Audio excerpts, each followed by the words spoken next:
ناظرین مزید حدیث حاصل کرنے کے لیے اردو حدیث لیب کو ضرور سبسکرائب کریں شکریہ سب سے پہلے ویڈیو کا نوٹیفیکیشن حاصل کرنے کے لیے بیل کے آئیکن کو ضرور پریس کیجیے گا بسم اللہ الرحمن الرحیم۔ اردو حدیث لیب کے معزز ناظرین کو دوبارہ خوش آمدید کہتے ہیں۔ آج کا ٹاپک ہے خوش ہونے اور خوشی منانے سے متعلق شرعی احکام کیا ہے۔ انسان کی زندگی دکھ سکھ غمی و خوشی بیماری و صحت نفع و نقصان اور آزادی و پابندی سے مرکب ہے۔ اس لیے شریعت نے صبر اور شکر دونوں کو لازمی قرار دیا ہے تاکہ بندہ ہر حال میں اپنے خالق کی طرف رجوع کرے۔ دکھ غمی بیماری نقصان اور محکومیت پر صبر کا حکم ہے اور ساتھ ساتھ ان کو دور کرنے کے اسباب اختیار کرنے کا بھی حکم ہے، جبکہ سکھ خوشی صحت نفع اور آزادی پر شکر کرنے کا حکم ہے اور ساتھ ساتھ ان کی قدردانی کا بھی حکم دیا گیا ہے۔ اگر دونوں طرح کے حالات کو شریعت کے مزاج اور منشا کے مطابق گزارا جائے تو باعث اجر و ثواب ورنہ وبال جان۔ لیکن ہمارا المیہ یہ ہے کہ ہم دونوں حالتوں میں خدائی احکام کو پس پشت ڈالتے ہیں۔ مشکل حالات پر صبر کے بجائے ہائے ہائے مایوسی و ناامیدی اور واویلا کرتے ہیں، جبکہ خوشی کے لمحات میں حدود شریعت کو یکسر پامال کر دیتے ہیں۔ اس کی بے شمار مثالیں ہمارے سامنے ہیں۔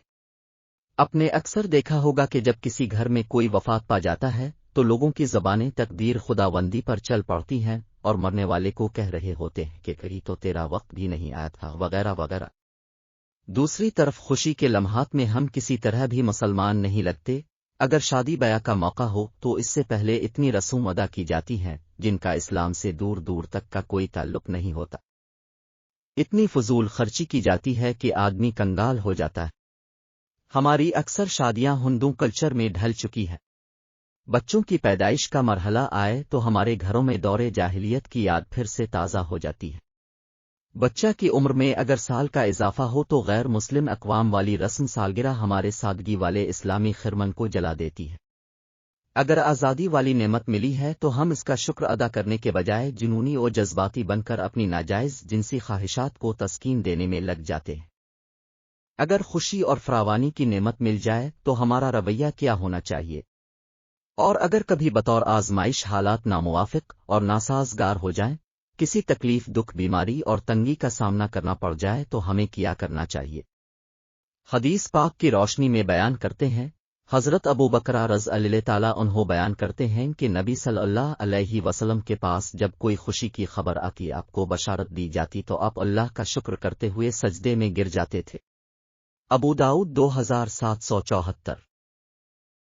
حضرت صہیب رضی اللہ تعالیٰ عنہ سے روایت ہے کہ رسول اللہ صلی اللہ علیہ وسلم نے فرمایا، مومن کا معاملہ عجیب ہے، اس کا ہر معاملہ اس کے لیے بھلائی کا ہے اور یہ بات مومن کے سوا کسی اور کو میسر نہیں۔